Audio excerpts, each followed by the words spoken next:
Well, and because so much of our identity is wrapped up in our job titles and our performance. Mm. And I think this gets back to like if we divorce purpose from a job title, like purpose does not equal job title.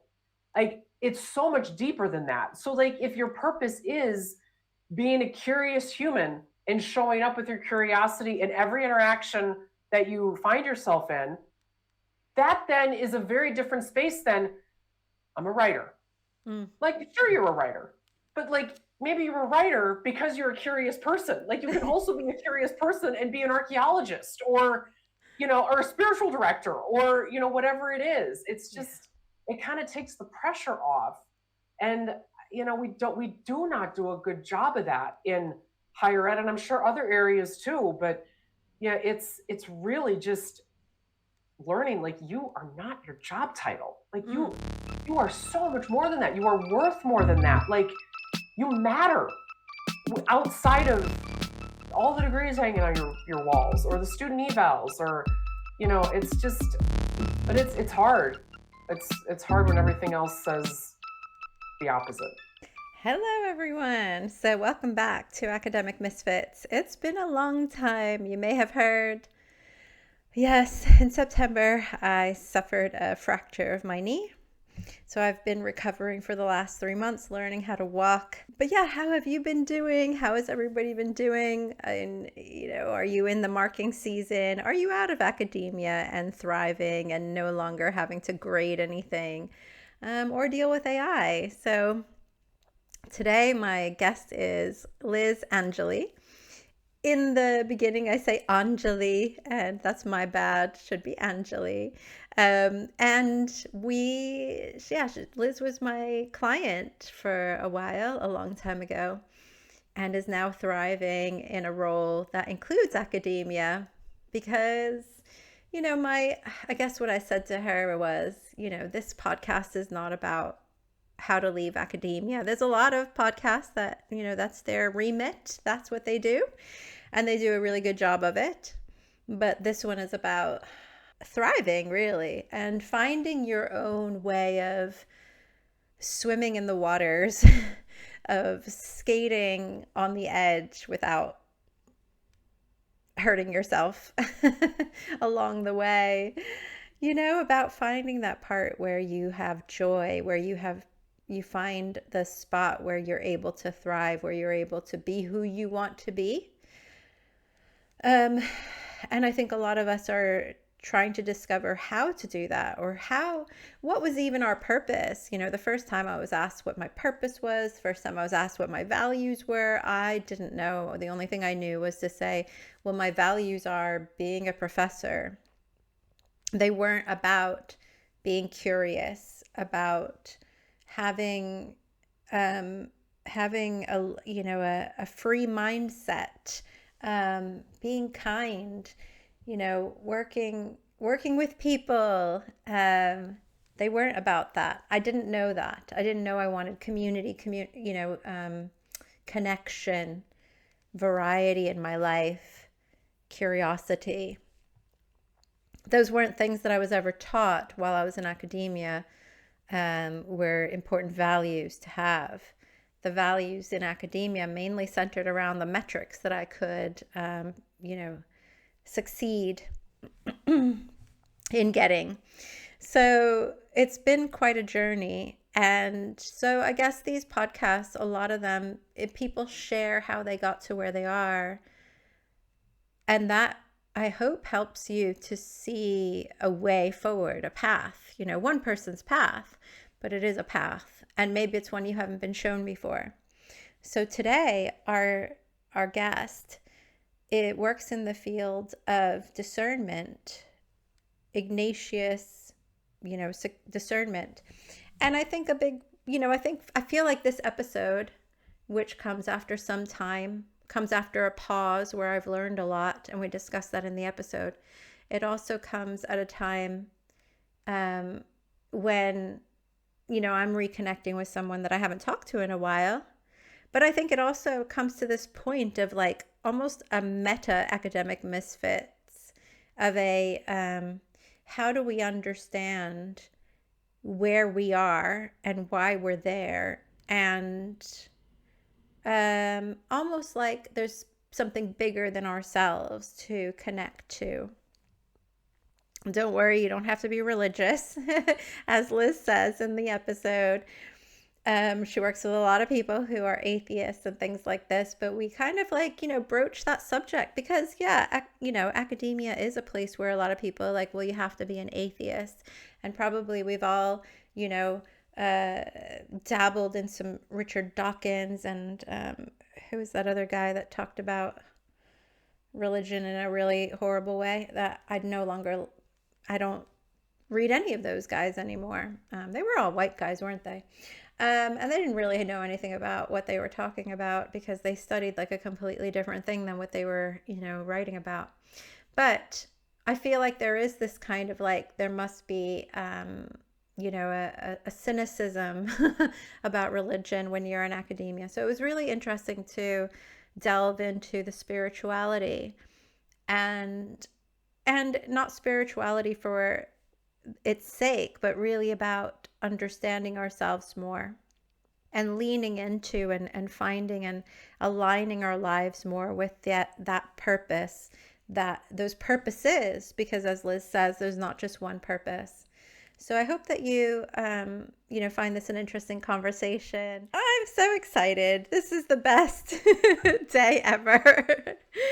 And it's been way too long since Academic Misfits has had somebody on. And what better person than Liz Angeli? Thank you for being here. Well, you're welcome. Thanks for having me. Do you want to tell people who you are? I feel like I could speak and I probably won't say it in a very like succinct way. I don't know that I'm going to do any better, but let's give it a try. Who are you? Who am I? So I guess let's start with academic titles. I'm an associate professor of English at Marquette University in Milwaukee, Wisconsin. There I teach our workplace writing classes, technical writing, writing in health and medicine. But really what I love doing is work with discernment. So helping our students to kind of explore what they want their lives to feel and look like after graduation. And so I teach our undergraduate and graduate versions of our discernment classes. I work with faculty on their discernment too, with who they are called to be, whether it's, an academic or not. So I'm a spiritual director. I'm also the founder of Lumin Living, which is a one-stop shop where I help people find their light so they can illuminate the world. So I do one-on-one sessions with folks. I do workshops. I do retreats. I write. I wasn't very succinct. That's probably the best I could do. Oh, it's amazing. Like every single part was just like, yes, yes, yes. I love like the illuminating, people's, joy in life, where they're supposed to be. I love that. And I love that you have that power. And yeah, I think that's why we kind of like found each other and yeah, so we go way back. Yes, we do. We've been working together for a while. So it's really good to be here. Thanks for having me. Yeah, absolutely. So I've come up with, some questions for today, and I absolutely love where our conversation is going to go because as listeners, you're hearing there's academia in there, there's spirituality, there's a recognition that life is more than our job, which I hope this podcast kind of gives you gives people that idea as well, with all the different voices that I have come who talk about thriving in academia, but in a very different way than what academia has allowed to fit. And so this is why I think this conversation's because I think we've never gone a little bit meta. Do you know what I mean? In terms of like, what does that mean? What do we mean by not fitting?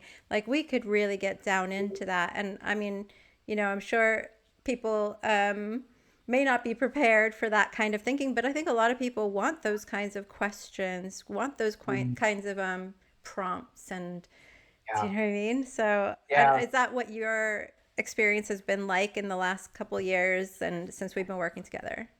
Yeah, I mean, and that is the work of discernment. And I should define it because I know I've used that a couple of words. So what I specialize in is Ignatian discernment, and that is the discernment practices that are grounded in the spirituality of Saint Ignatius of Loyola.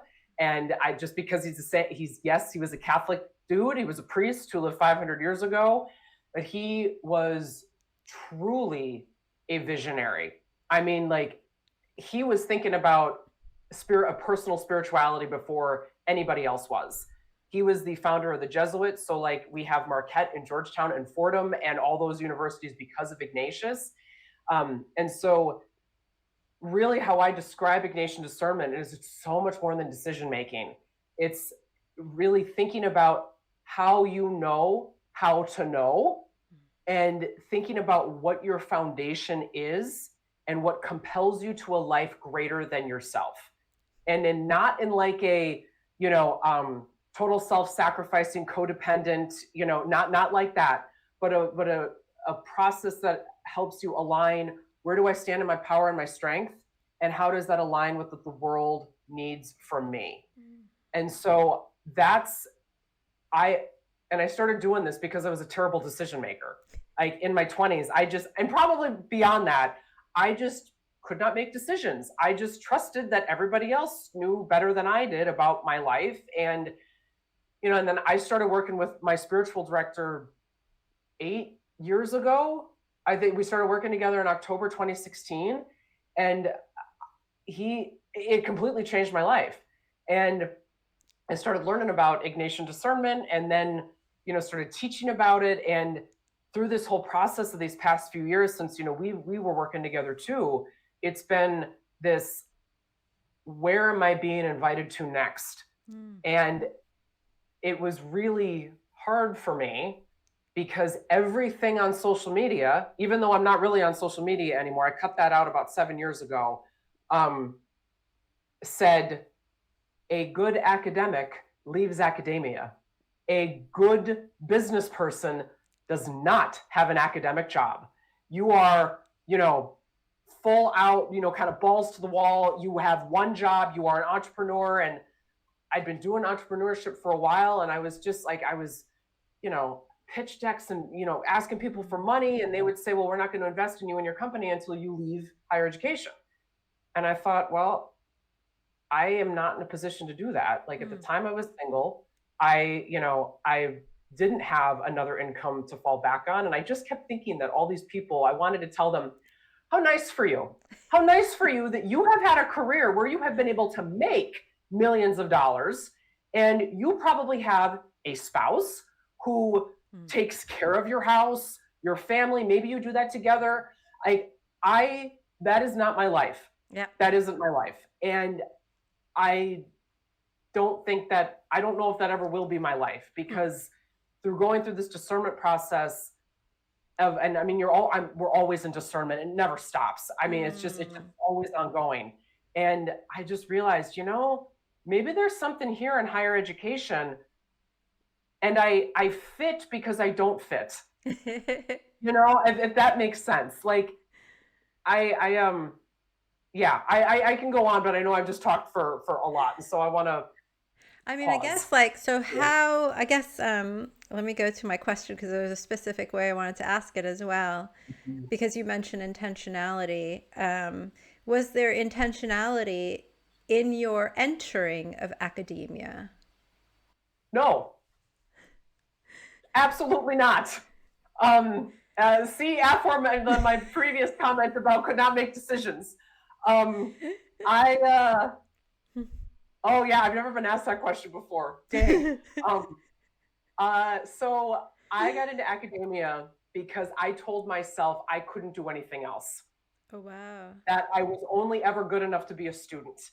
And it wasn't just me that was telling me that. It was my extended relatives, the friends of my parents, who would say to me, who are no longer in our family's lives anymore, but they would say, Liz, you're book smart, you're not street smart, you're, those who can't teach, so maybe you should be a teacher. I mean, just real poison and projection. And looking back, I'm like, yeah, they were incredibly unhealthy. And we're not doing the work that I think we are all called to do, to shed things that we take on and to really learn, one, how our words impact other people, because I also don't think that we're thinking about that right now. And two, like how, like what, I don't know, like where we stop and someone else begins. And so I took all that on, and I, went to college, all that stuff. And I had an interview and I was a psychology major and an Italian studies minor. And I really wanted to be a clinical psychologist, but after I knew I was not ready to go to graduate school after college. And I really wanted to go back to Italy. I studied abroad in Italy and I loved Rome and I wanted to get back there. And I had one job interview to be an adoption counselor at a humane society. And I thought that job was perfect. I had been a veterinary assistant for a handful of years. Like I knew a little bit about, veterinary medical care, all that. I was like, this is going to be great. I can do this. I didn't get the job. And I told myself, well, that's it. Everybody's right. Everybody's right. I can't make it outside of any type of learning institution. And I thought, okay, well, now what am I going to do? And it was my dad he never told me what to do. I had the great fortune of having very supportive parents who guide but don't direct. And, he sat me down my senior year of college. I lived at home and I was super depressed my senior year of college. And he said, we were at our kitchen table and he's like, he always sat like this. He's like, Liz, I'm not going to tell you what to do. He said, I'm going to tell you what I'm observing. He said, you've been tutoring since you were 12 and you really love teaching.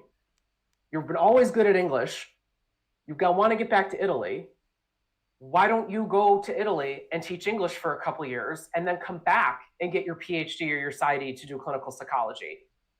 And I thought, oh, that's perfect. And I just felt, for the first time, I felt something lift.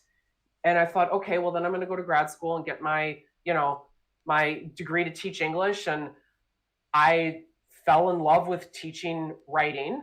And I then got my PhD. I never made it back to teach in Italy, but it just sort of, I kept going. And even when I was in grad school, my last year, I had thought about leaving academia to go into industry because my PhD is in rhetoric and technical communication. And I still didn't know how to know. Like I was waiting to have a moment like I had with my dad at the kitchen table for someone to say, here's what I'm noticing. Maybe do, and nobody did that. And it's nobody's job to do that. I wasn't in therapy. I didn't know spiritual direction existed. And, there were a lot of other things going on in my life at that time that I was not free to choose. I just felt trapped in a lot of ways. And I thought, well, I've always been good at school. I've always loved my teachers. This is the world I know. I might as well keep going. And it was not the wrong choice by any means. I mean, there's this phrase that my spiritual director uses, which might be St. Augustine. I don't know. I can't remember who actually said it, but it's this phrase that God, the divine, wastes nothing. And now looking back, I can say, oh yeah, this is the experience that taught me X. That's the experience that taught me Y. This is the experience I never want to go through again. So maybe I make a different choice now. So I would say it was a decision I made out of fear and a whole lot of low self-esteem and low confidence. So not a great way to start a career. No, but I mean, in some ways it sounds like it's also like some of the things that I heard also growing up was, but you're good at this, so why don't you do it because you're good at it, not because like I like it. It's just like you're good at it. And I think then it's really hard to, in the same way when you were talking about like, well, I'm good at these certain things, or I'm good at the technical aspects, and I could go into industry and do this, but we don't usually go like, yeah, but is it something that you really like and want to spend your life doing? I guess because sometimes also people who come from a certain background who don't have like a huge safety net to fall into, you have to make decisions where it's like, well, I'm on my own here, so I'm going to have to make decisions that also I can succeed in. And if I'm good Yep. at it, I'm likely to succeed in it. And you know what I mean? So I think there's like a Yep. calculation in that as well. Yeah.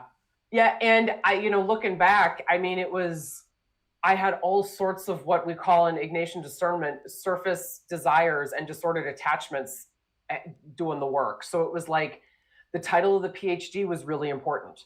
It was really important to me in my 20s. And, I always knew, even when I was younger, that if I was going to do something, I was going to do it, and I was going to do it well, and I was going to learn as much as I wanted to about or could about like when I was younger, I was like the biggest Bette Midler fan in the world.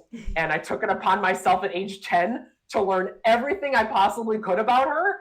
And it was just like library, research. And, so it was just like, when I get really excited about something, I want to know all the things, and I want to see how different pieces connect. And so it makes sense that I ended up getting, a doctorate, but it wasn't without this, oh, it might be nice to have a PhD after my name. Because again, see aforementioned comment about low self-esteem, Yeah. that external esteem, it just, and I remember walking across the stage getting hooded thinking, God, I still feel the same. Like nothing has changed. Nothing has changed. And it was, it was a great experience. And like, my dissertation chair is one of my favorite humans in the world. And, we had such this beautiful moment, but I just thought, oh man, okay, all right. I guess that wasn't it. I guess there's other work for me to be done. Absolutely. Do you mean in that sort of like almost imposter syndrome, or like, yeah, Yeah. just And that, not good like, enough? right. And it's still, it's still something I still wrestle with. I think a lot of people do. Even just being on LinkedIn and being in this space of being an academic and being, a founder of, a business, it's still like, oh, okay, well, these 5 people are doing this, so I really admire them. So maybe I need to jump ship and just go all in my business, but that doesn't feel right for me. So, and then it's, all these, like, I'm going up for full professor right now. And there's like, that's a big deal. And there's also part of me that's like, that's not that big of a deal. All my friends are, not all, but like a lot of people are leaving their business, and they're not. And so it's that balance of, I don't want to shortchange all these accomplishments I've made just because it seems like everybody's leaving academia. And that's not the right choice for me in this moment. And I've been struggling with that for years.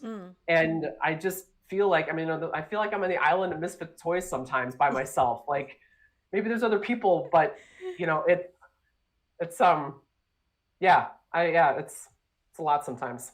It's creating your, like, I had a client who came to me and was like, yeah, I think I want to leave academia. And I believe they were a full professor already.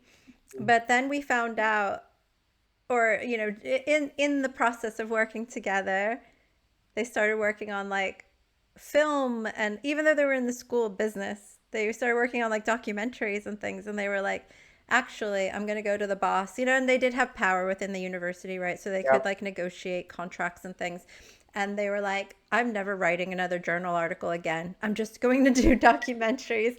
And, I think they had like 100 publications, all this kind of stuff. It really did not matter, right? So, and they just made a case for it. Like, this is why this is important to my work, and this is how it's going to, and they were doing other things as well, like doing workshops and building a name for the university in different ways. So I think it's what you were saying, like, your goal might be different, the island of misfit toys, like the train who has like square tires. Yeah. And it works. That's because like I've been a finalist for a couple jobs, outside of academia. And, whenever I really imagine myself, leaving, it's like, okay, what's driving the bus right now? Is it a real desire of, I can really stand on my strength and better serve the world around me by moving into whatever position I'm interviewing for? Or is it anger at higher education that's driving the bus? For me, that's like 75% of my process of trying to leave academia. As I think a lot of people are upset with a lot of things. Our institution, I'm not even going to go into it, but I had a really difficult summer a couple years ago where I was just like, I'm fed up with this. I am underpaid, which all of us are. You know, looking at the salary I could be making outside of higher ed, I have a file that I often want to send to the deans to say, here's how much a PhD in the humanities can be making. So don't give me this BS argument that you are paying us our quote unquote market value. Well, I'm not a piece of beef. Like I don't have, it really upsets me. And so like that anger, sometimes, not all the time, is loud and sneaky and sometimes sounds like, you know, this is the way forward. This is the way forward. And then like something will happen in the job process where I'm like, okay, this still doesn't feel right either. So why am I here then? Like, what is it about higher ed that's allowing me to, that not wants me to stay. That's not how I want to phrase it, but it's like, I think about it sometimes. I get to write and get a stable paycheck and benefits, and health insurance, which is very important here. And I, can teach, and I have a lot of freedom to do what I want in my classes. And I have a very supportive department and a very supportive dean at the, and deans change, but she's very supportive. And I'm like, okay, I don't know that I want to give up this freedom and flexibility. I don't know that making X number more dollars a year is really gonna make me feel like I feel when I leave my students on the last day of class and go, wow, some of them have really made a lot of gains in these past 16 weeks. And it's like, and maybe that's enough. Yeah. Like maybe it's my career discernment class, and we were talking about this in the last day, like, and they're 20-year-olds making these realizations for themselves. One of the students said, two of them built off each other in class, and they were talking about impact.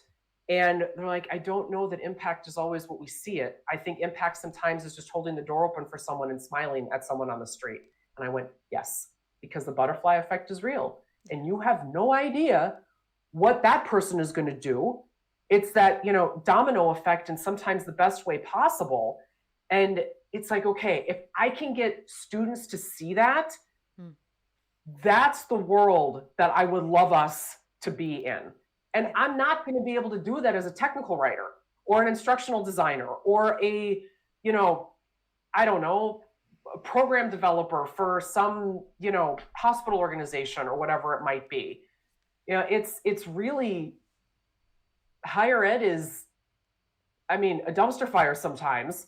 And also, like, I can't think of another job that gives gives as much freedom and flexibility. And that, of course, is changing with tenure lines going away. And yes, so we will see what happens, in the next 5 to 10 years, because this conversation might be I'm sure it's going to be very different in a couple of years, because who knows? We don't know what's going to happen.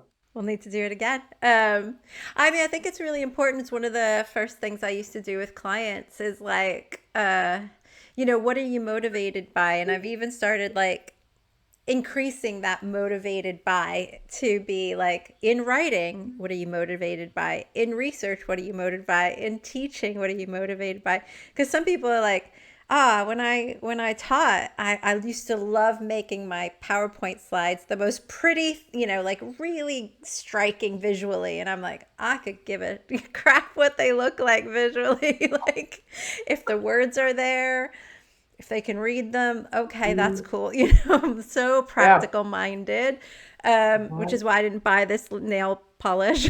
Somebody else bought it so I'm always like, I would have these short usually because I want to be able to type and I want to be able to dance, but because I have this injury, can't really do much. So now I'm like, you know what? I'm going to be pretty looking now. Yes. Something to look at. Some of that movement.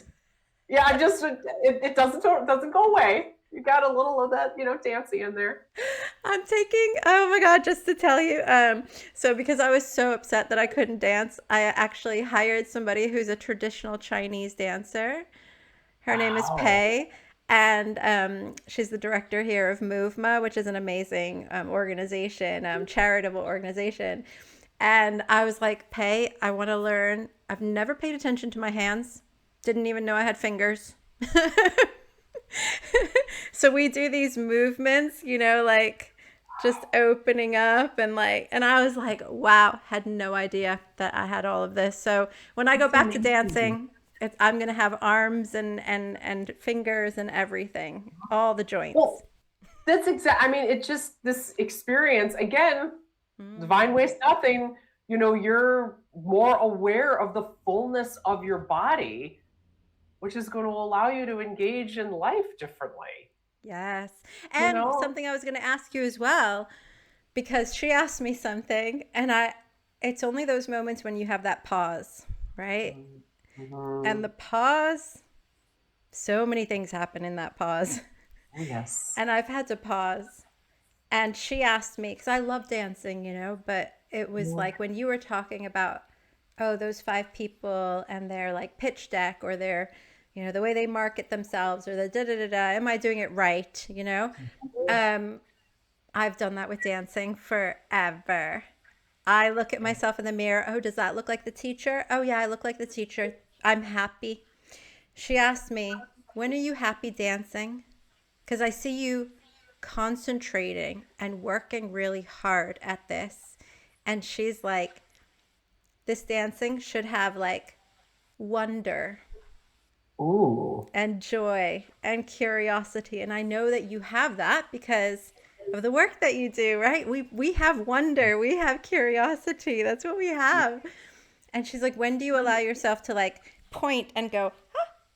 And then point and like really, like things are marvelous. I have my own story happening in my own head that I'm playing with, that then the person watching. But it's the same thing when we make decisions. Mhm. Somebody else has a story about who we are and why we made those decisions. Your students have stories about who you are. Your spiritual director has stories. We don't really get to control those stories because it's done by our actions and our you know what I mean, and what they Yeah. think about those actions. But I found that really freeing because I was like, I've never had like real fun with dancing. I've had fun, but Mhm. it's been a very almost contained. Yeah. Yeah. Yeah. Like taking the goal out of it is sometimes allows us to be free, and is crazy. Sometimes is I, and I kind of counterculture as it sounds too. I think sometimes letting go of us needing to have a purpose can also free us up for a lot of things too. I mean, I've a lot of my students are well, it's a discernment class, so we talk about a lot of stuff, and their purposes for them, and I use plural because I don't know that we have one singular purpose. Hmm. They're starting to say things like, you know, my purpose is to be intentional, kind, and curious. Fantastic.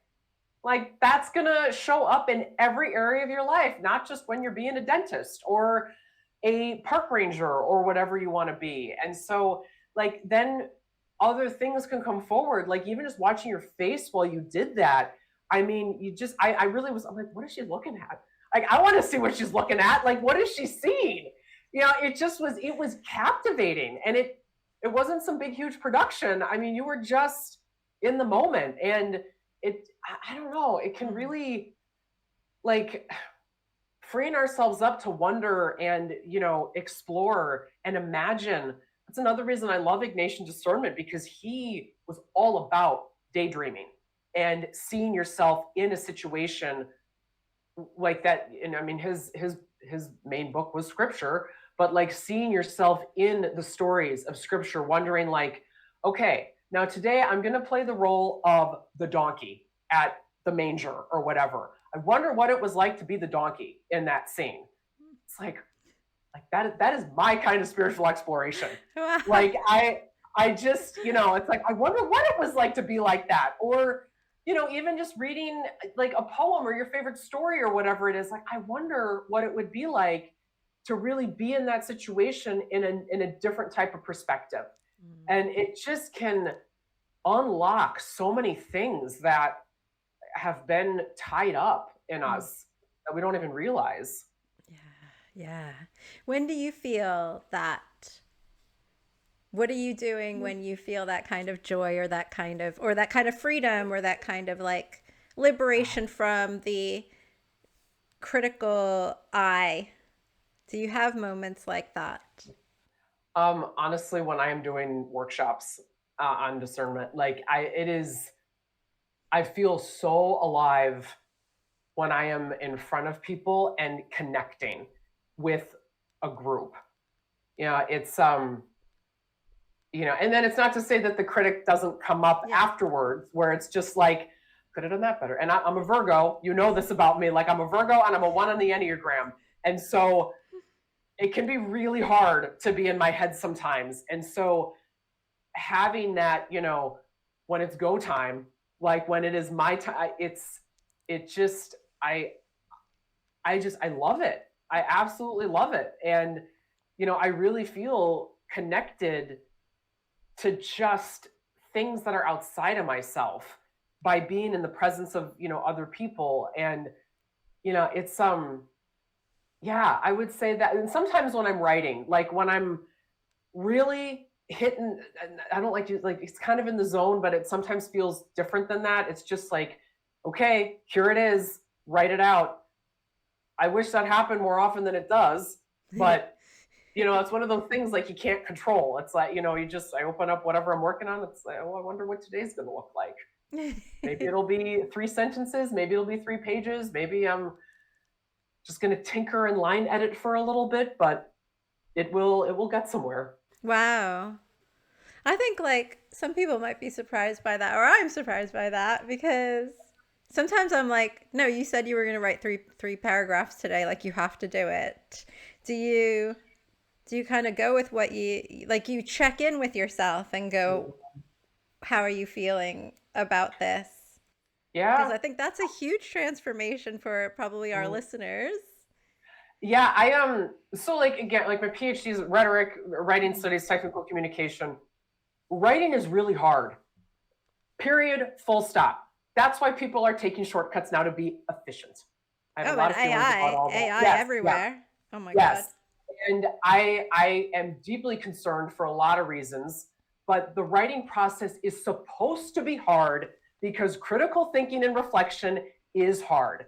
I make the analogy of, if you go into the gym and just look at all the weights and go, I want to be able to bench 50 pounds, 150 pounds, and I'm just going to stand here and expect to just get my strength up just by looking at this or just by being in the presence of this. It is not going to happen. Like brain development, this as a psychologist, like critical reflection skills, critical writing skills, it's the same thing. And I currently have a lot of feelings about this. And anyone listening, she's having a lot of feelings about this. I'm having a lot of feelings. I know that your human design involves a lot of like, and yes. And oh, yes. It's like, it is ingrained in me. Like, and if you saw my astrological chart, I think there's also a lot of that. It's a lot. And, I really, and like, I get it. Using AI, it's tempting. It is. And, but it's just like, I don't, and it's good for some things. Like, I'm not going to, I understand why people use all that stuff, but like writing is like, you're working through ideas so that you can communicate with another person. And that connection can only come from within, not from a series of zeros and ones, which is when I really struggle too, because a lot of technology is grounded on the principle of we need to be efficient. Yeah. And efficiency in Ignatian discernment is a disordered attachment. It's a surface desire that you work with a spiritual director to help understand why that is important to you, what's underneath it, what is it keeping you from really doing, and then you heal it and let it go. And not forever, because it can come back, but like power is a distorted attachment, prestige, control, fame, excess wealth, like even like So how do wanting we put to live. Oh, go ahead. How do we put the earth through this I healing know. process? Yes, and that's exactly it. It's like a lot of stuff that we're doing is, and not we, like big picture, it's all disordered attachments. And you look around the world and the world is dying. And it's like, of course it is, because we are dying on the inside. And, when our inner life doesn't reflect our outer life, it is in this case, and you can get a sense of like, okay, we are having severe extreme weather. Makes sense. Our political climate and our internal climates are full of rage and fear and just trying to battle all these things. It's like, I don't know. I've seen it happen, especially I had one of the best classes and I've been teaching for 19 years. My career discernment group this year was one of the most special groups of students I have ever had the honor and privilege of accompanying for 16 weeks. And so many of them on their own, like, of course, the course is designed to help them, do this work, but they would say, I want to make money and be comfortable. And they would be willing to do the work of what that is. So what is comfortable? Maybe it's not having a brand new house built in a new development that's going to cause all these trees to go away and never come back. Maybe it's living in an apartment or a condo or a co-op or whatever it might be. And, they did a lot of this deeper work of, like, they see the destruction that technology is doing, that AI is doing. And a lot of that is fueling their next steps decisions, because they either want to support people who have been impacted by it. I have two students who, like, their foundation of their discernment process was earth and care for creation. Like, that was their, what we call first principle and foundation. And they had, it was just beautiful watching them wrestle with a lot of this stuff all semester. And they're like, okay, I think that maybe my next step is an internship doing preservation work, or maybe I want to be a scientist who works at a conservancy and not at a big chem company, and it's like, yes, this is the way forward. It takes a lot of courage and self-awareness, and you got to have the community to help you do it, because you can't discern alone. It doesn't work that way. It's a big group effort. And, I like, this is stuff that I think about. I'm sure a lot of people do every day. It's like, what are we doing? And how can we as academics make that change happen in the classroom? Like, I think we have so much power in the classroom that we sometimes forget, because we're asked to be like, okay, now your course loads are going up, your class sizes are going up. Now we're trying to get these students out in 3 years. And it's like, whoa. Yeah. Let's slow down a little bit here. Like, let's think about the impact of all these decisions that's going to like, what is this going to look like in 5 to 10 years? I mean, and they're getting rid of, like, a lot of the humanities, right? So yep. It's all about, well, what can you make money doing, right? And what's going to be the profitable thing. So how separated do you think discernment, 'cause, like, are you in a good place for the discernment work that you were able to do? Like, how did that happen that you were able to run these, like, workshops and do these things? Or can it happen outside of religion? Can it happen outside of, like, the place where you're at? How do you see it kind of, like, placed in academia and in our society? So I'll answer the second question, and then work my way back to the first. I see Ignatian discernment as it's based in Catholicism, like, it's a Catholic tradition, and it's open to anybody who is wanting to learn how to respond to what the world is asking of them. And Ignatius was, like I said before, he was very forward thinking. And he has a note in the spiritual exercises, which is what the discernment's housed in. And it says that the discernment process needs to, and it's the job for the spiritual director when you're accompanying someone through this, to help the discerner adapt the discernment process for them. Because Ignatius really believed that, and I'm going to use the word God because that's the word that Ignatius uses, that God works however God is going to work through each person. So sometimes that's not through the name God at all. Sometimes that is through the idea of community. Like I work with folks who community is their spiritual practice. And when they are cut off from community, they are moving into what Ignatius would call desolation, like real withdrawal, isolation. Sometimes that comes in as depression. You're not able to make decisions that are really grounded in this feeling of, okay, I know what's being asked of me because I'm thinking clearly and I can ask for help or whatever, the situation might be. But I work a lot with, like I have students and faculty and clients that I work with, and people come to my workshops who are atheists and let me know that up front. I'm like, that's great. You're welcome here. You're absolutely welcome here. Because normally people can think of a situation or an experience that has compelled them to think beyond themselves. And like, for me, that's the divine. Like, what is other than human? What is non-human? What is, it's just like, who am I to say what, the person who's going to come to me for spiritual direction? I don't know what their relationship with the divine is like. They might not even use that word.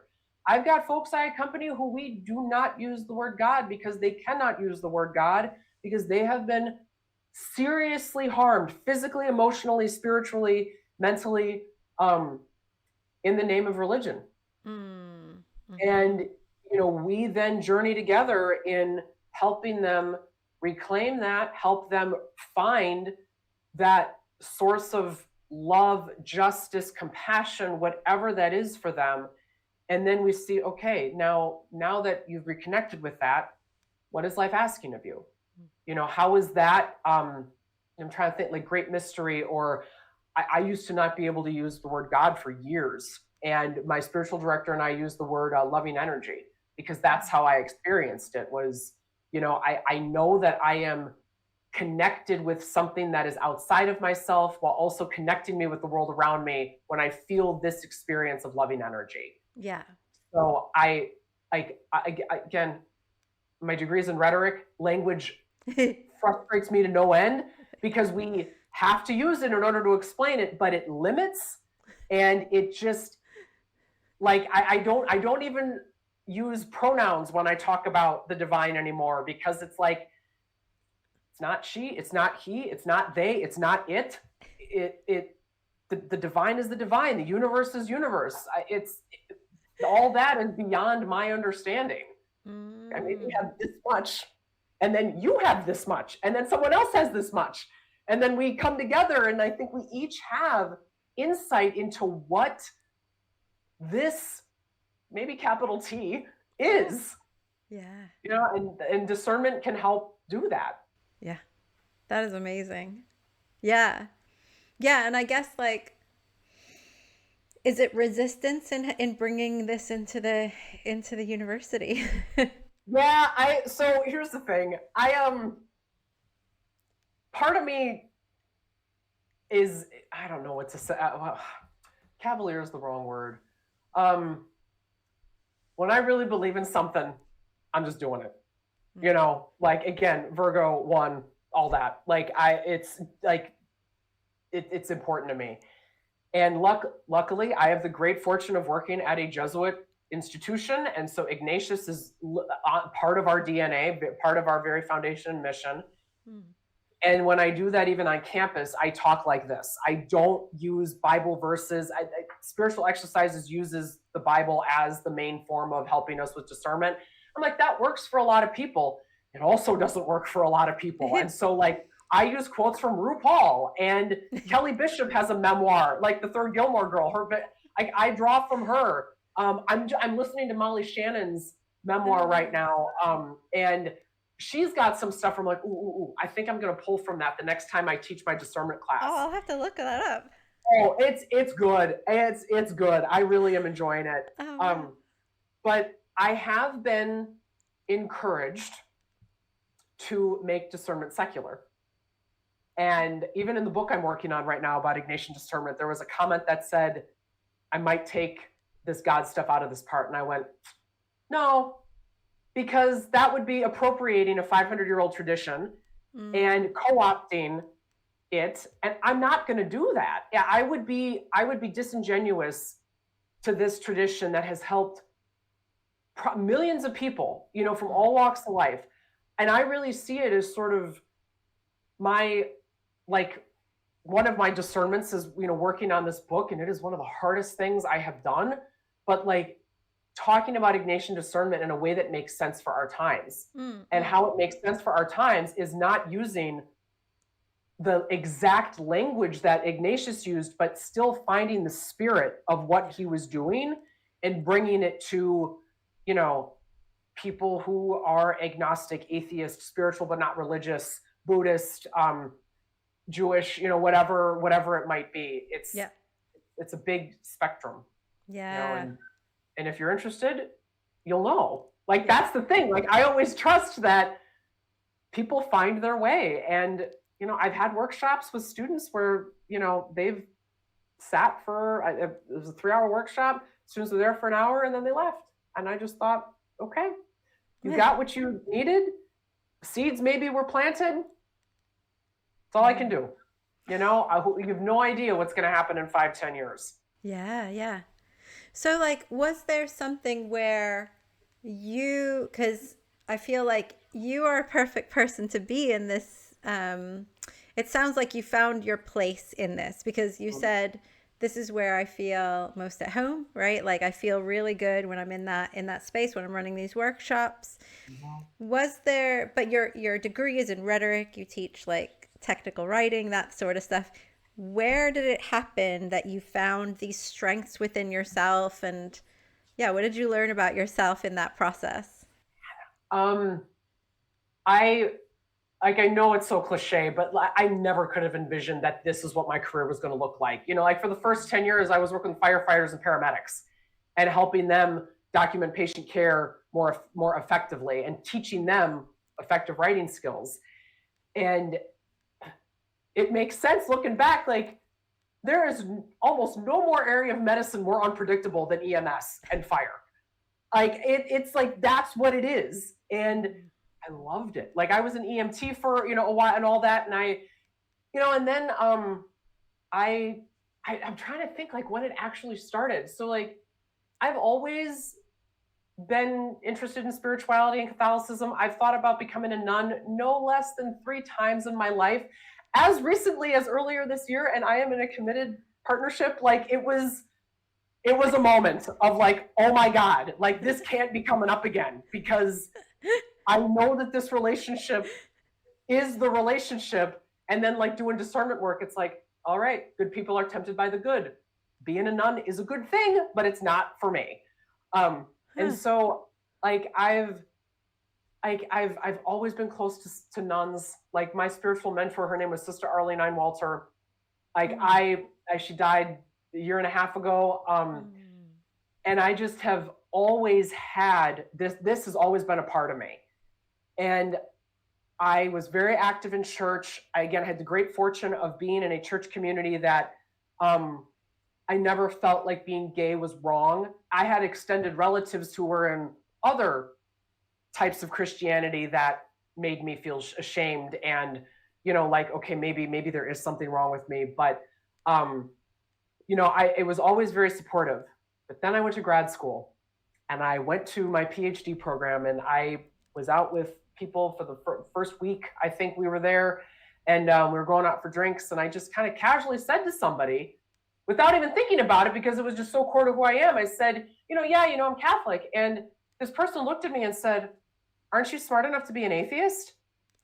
And I went, okay, so I guess I'm supposed to be in a very open-minded, feminist, intersectional program. And clearly I just got judged and shut down.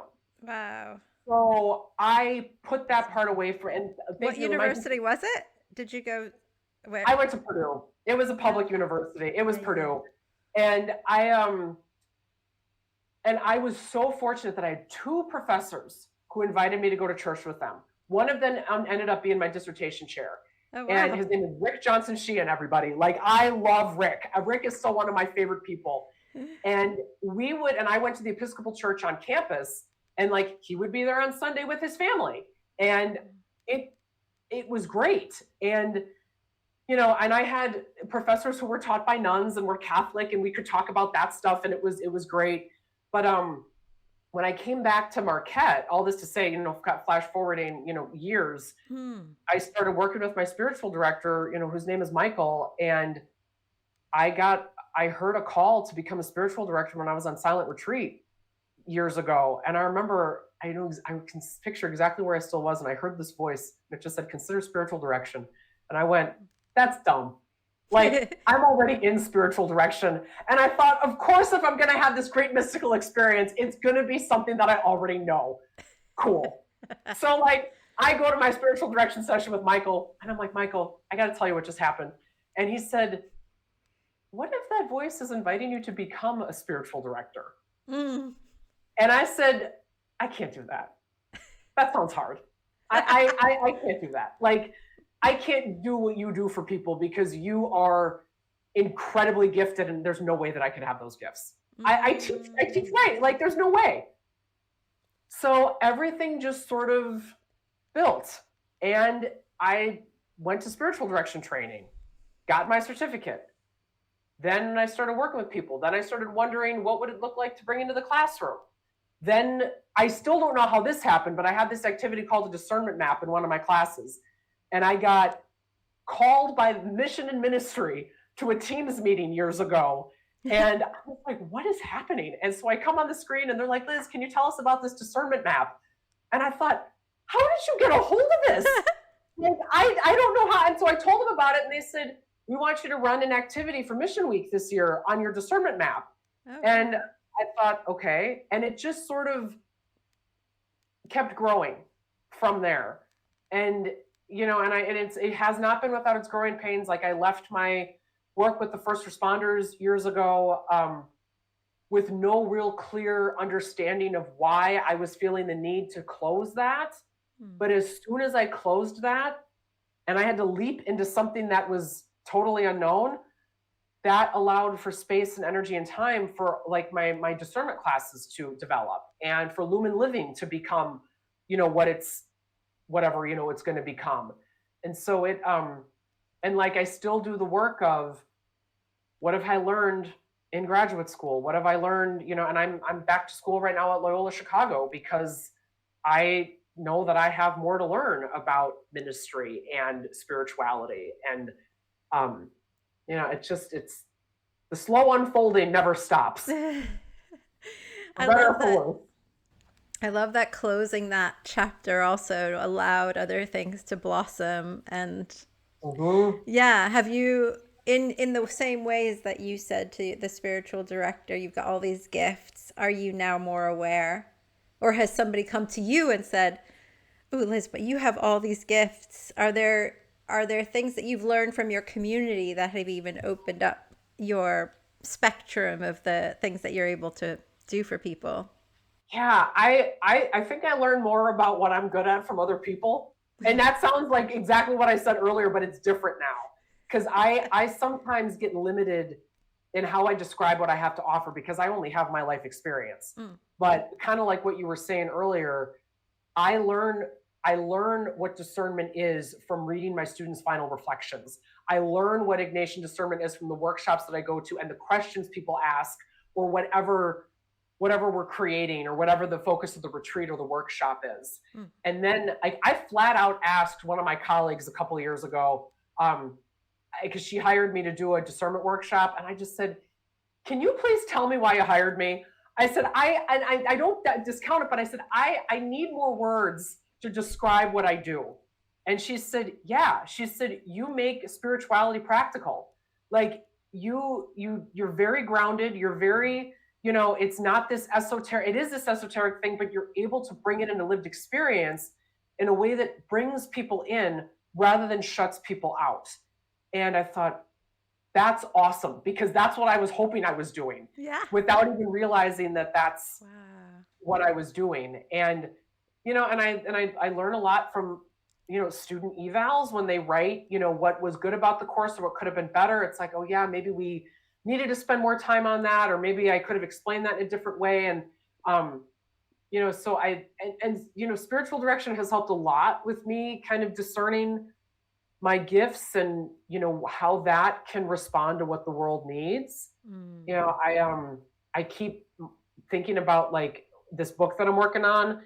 I'm really struggling with parts of it. And my last session with Michael was just talking about, how do I talk about God without naming God? And he said, well, let's go back through your own story about how you came to that. And we revisited it, and I said, oh my God, Michael, I have to write about that. I said, that has to be in the book. And he said, I think so. He said, I think that is going to help open people to what this could look like, and that you can change your mind, that maybe you couldn't call the divine for 8, 10, 20, 30 years, but you are not stuck with what you've been doing or what you've been given or what you've been taught. So it's, yeah. I think that's a big part, like it's weird that you said you can change your mind, because I just wrote like a post today. I didn't post it because that's what I do nowadays, is I write and I don't share it. I think I'm at a time where I need to hold on to things and share them when I'm ready. But I wrote about changing your mind, because I'm the same. I don't know what I provide to people until they tell me.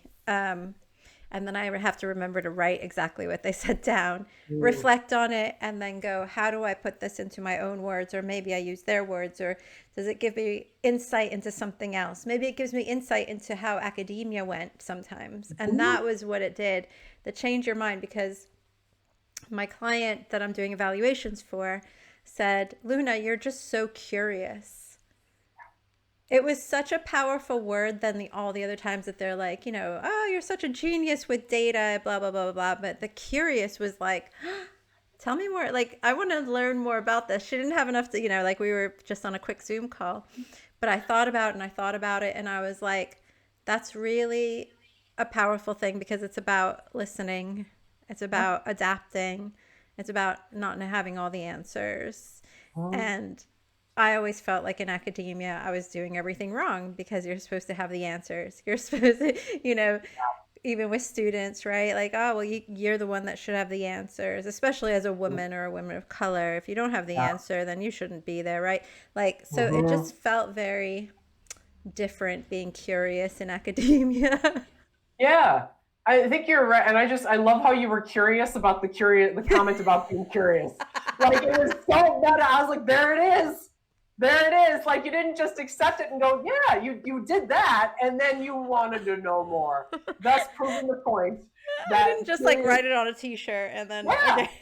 Yes, I think that really is one of your strengths, and it's too bad that higher ed has become this place where, like, we encourage our students to be curious. We teach them how to do that, and yet, it's this pressure of, well, if I'm a scientist, all my research has to go a certain way because I can't publish failed, whatever that means, because failure, and again, as a, Virgo 1, I just now am wanting the feedback that doesn't tell me that I failed, but tells me that I could do better. So like the program I'm in at Loyola, I've taken a lot of counseling classes, and all of that is live demos. You are, working with the model client, a practice client, and we are getting feedback. And that process made me realize I remember what one of my professors this semester called them recommendations and commendations. I remember the recommendations a lot more than I remember the commendations. Because Mm. it's like, oh, yeah. Relax my eyebrows when I'm in session with someone. Don't look like this. Like, sit back a little bit. Take a beat. Silence is not bad. All that stuff just really sticks with me in a way that I think my 20-year-old self would have just been like, no. Cannot receive criticism. Criticism means you are a fundamentally flawed person and you're just going to crumble and go away and not, Yes. like fade like the Wicked Witch of the West. And Yeah. it's like now I see it differently. I mean, it's not that it's hard to get that feedback sometime, but Yeah. after the initial Yeah. sting, it's like, okay, this is actually going to help me, in this process. And so, Mm. yeah, it's I don't remember why I brought that up. I'm just going to go with it. I just love that you brought up failure because I'm like, I feel like we could have another hour on that. Do you know what I mean? In Probably. academia, do you know what I mean? Because I Oh think, yeah. yeah, what correction is meant. And I remember when I went for my first interview for a job outside of academia, and the guy was like, "So you're going to be writing with a lot of other people. Like we write as a team. Mm. Um, and when you're in academia, oftentimes write on your own." So he was like, "Are you going to be okay like taking feedback from other people?" And I was like, I mean, reviewer two is like a big joke, right? But Yes. a lot of people do have like need like a week after reviewer two, Mhm. you know what I mean? Yeah. And there's like, how am I going to argue against your reviewer two? Do you know what I mean? It's Mm. not really a collaborative, collegiate kind of way of writing. So Right. I think there is kind of that failure, that failure. Yeah. Mhm. Well, and because so much of our identity is wrapped up in our job titles and our performance. Mm, And I think this gets back to like if we divorce purpose from a job title, like purpose does not equal job title. Like it's so much deeper than that. So like if your purpose is being a curious human and showing up with your curiosity in every interaction that you find yourself in, that then is a very different space than I'm a writer.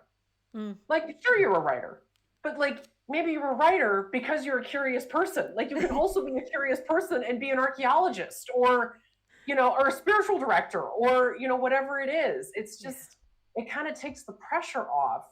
And, we do not do a good job of that in higher ed. And I'm sure other areas too. But yeah, it's really just learning like you are not your job title. Like Mm, you are so much more than that. You are worth more than that. Like you matter outside of all the degrees hanging on your walls or the student evals or it's just but it's hard. It's hard when everything else says the opposite. yeah, absolutely. Um, One of the things we started talking about was, yeah, I just got like two more things. Mm-hmm. So I listened to a podcast and they were talking about purpose. And it was such like I don't know, it was a revelation to me the way they described it. I'll try to find the podcast for people who are listening. But it was a medical doctor. I remember that. I can't remember her name. But she was talking about how many of us are floating, and I think it's where we started the conversation of how whether was there intentionality in going into academia, that a lot of us are floating, right, being swayed by society, by rules, by all the messaging that we receive, and it leaves us rudderless. And I remember you were talking about like who is driving your bus, and I think like a lot of us, our purpose becomes synonymous with the higher plan that the university has, Mm-hmm. with our maybe our family's expectations, whatever, that we don't have our own rudder. Mm-hmm. um yeah, and now how do you feel differently? Who is driving your bus, or where do you find your rudder? Do you have like, I guess because you've been kind of giving people some advice about, how to go about separating their purpose. Mm-hmm. Yeah, how does that speak to you?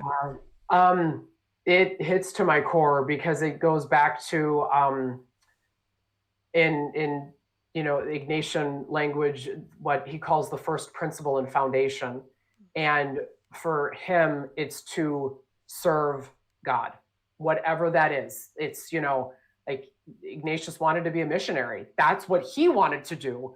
But all the decisions led him to starting the Society of Jesus, writing these books. And who knows what would happen if he had just followed his own path rather than really staying on his foundation of, no, this is going to allow me to do X.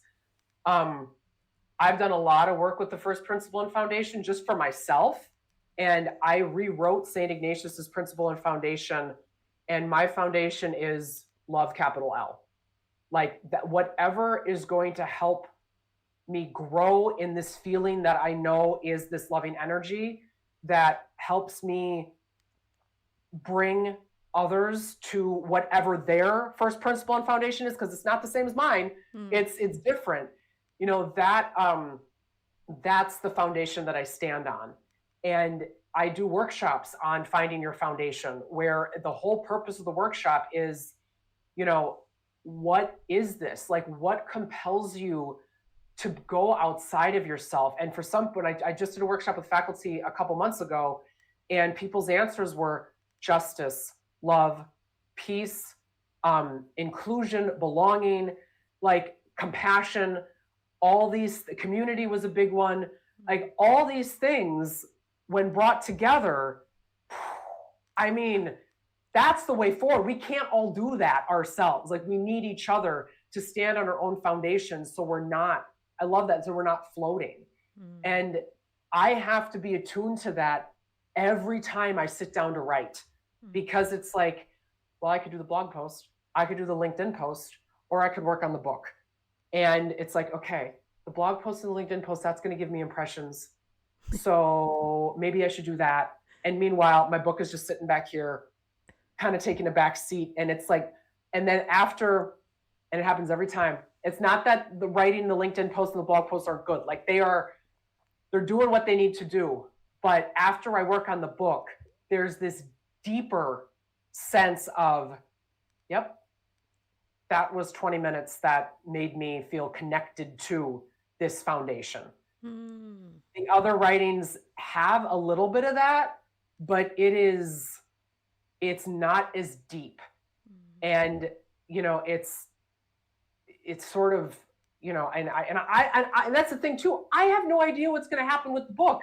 It might not get picked up. Nobody might read it. I'm not going to get that immediate feedback that you get from, analytics. And for me, that's always the way of my discernment process.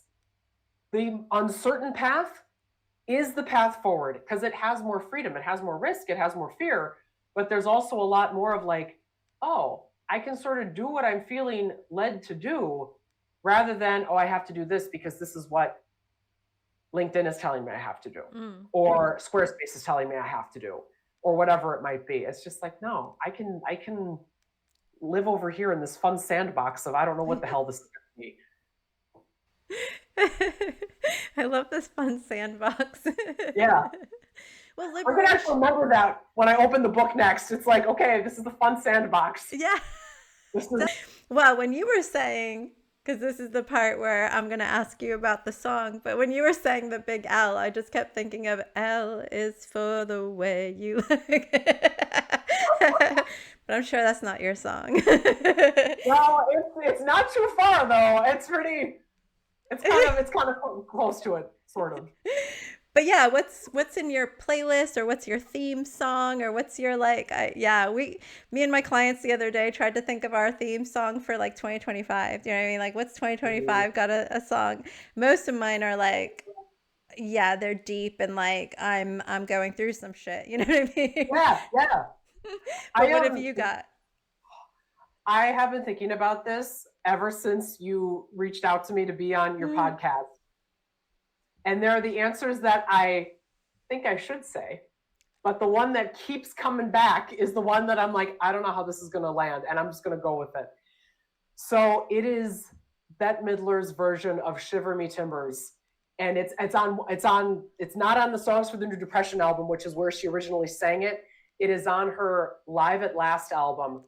And I have been listening to that song. It was one of my most listened to songs for like the past 3 years on Spotify. And I was in voice lessons for a while because I love singing, and I used to be a singer like long time ago, and that was a song I was working on, and I love that particular version of the song because she introduces it again. It's a live album with a joke, very Bette Midler, like it's funny, and then she sings this beautiful ballad that I've been listening to since I was 9 years old. Like her Experience the Divine cassette tape was the first tape I ever bought, and I think that's track 7 on there.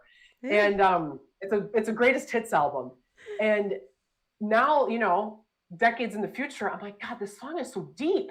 Like this song is about letting go and saying goodbye and being okay with that and being one with your environment. At least that's how I see it now. So she sings this it's just gorgeous. And then she fades out, the crowd starts applauding, and it sounds like she's on the verge of tears, and she's surprised. She's like, thank you. Why, thank you. And then people, I guess, stand up, and she's like, sit down. Like, just, And so, like, there's the humility that she is just surprised. I think that's what I find so awe-inspiring about this song is she's just doing what Bette Midler, the Divine Miss M, does. And she impacts people at a level that I'm going to circle, like, that I don't know a lot of entertainers have the ability to do. Like she's, doing a burlesque show 1 minute, and then the next minute she's bringing people to tears. And I just, that depth of range of her in that 5 minutes or whatever it is, like that speaks to me. And I'm sure if I spent more time with it, I could articulate why. But I've always looked up to her.